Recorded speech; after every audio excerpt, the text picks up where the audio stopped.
আমরা তো পৃথিবীর সবচেয়ে বড় বড় রাষ্ট্রগুলো চিনে থাকি, যেমন রাশিয়া, কানাডা, চীন ও আমেরিকাকে চিনে থাকি। আমরা তো আর পৃথিবীর সবচেয়ে ক্ষুদ্রতম রাষ্ট্র সেগুলো তো আর চিনি না।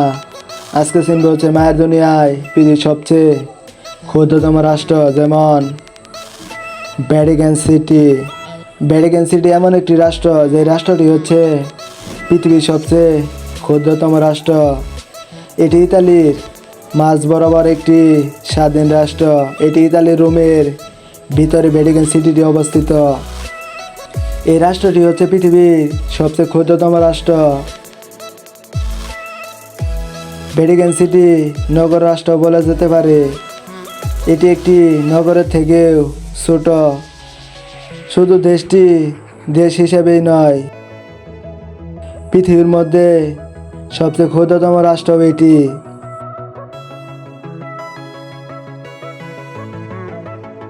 এখানে বিখ্যাত ঐতিহাসিক নিদর্শনও রয়েছে।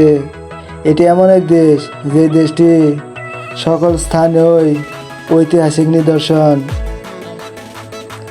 ভ্যাটিকান সিটি মূলত রোমান ক্যাথলিক গির্জার সদর দপ্তর।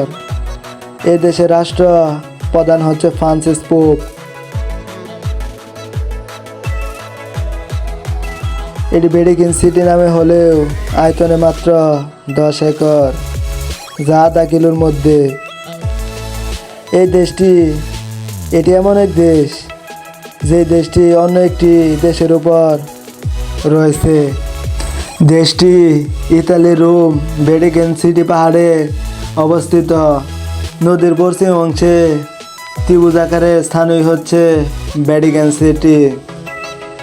সার্বভৌমত্ব ভ্যাটিকান সিটি এক ধরনের ছিটমহল। এ দেশে কোনো প্রধানমন্ত্রী এবং প্রেসিডেন্ট নেই। সকল ক্ষমতার অধিকারী হচ্ছে ফ্রান্সিস পোপ। পোপের অনেক রাষ্ট্র তৈরি করেছে, কিন্তু সেগুলো এখন আর নেই। একমাত্র এই দেশটি বিদ্যমান। ইতালি সরকার ও পোপের রাষ্ট্র নিয়ে বিতর্ক হয়ে আসছে। 1929 সালে উভয় পক্ষে একটি স্বাক্ষরিত হয় লাতেরান। এই চুক্তিতে পোপের পর্যাপ্ত পরিমাণ ক্ষতিপূরণ দিতে হয়। এতে রাজি হয় এবং ভ্যাটিকান সিটিকে স্বাধীন রাষ্ট্র হিসেবে প্রকাশ পায়। পোপের শাসনায়িত শাসিত অংশ হচ্ছে হেলিসি নামেও বলা হয়। 2013 সালে ফ্রান্সিস পোপ 2066তম পোপ হিসেবে নির্বাচিত হয়। এছাড়া বিশ্বের যতগুলো চার্চ রয়েছে সবই তার নামে পরিচালনা করা হয়। সব কিছু নিয়ন্ত্রণ করে থাকে তিনি। 2019 হিসাব মতে ভ্যাটিকান সিটির জনসংখ্যা হচ্ছে 825 জন। এদের অধিকাংশই হচ্ছে সন্ন্যাসী। সার্বভৌমত্ব দেশের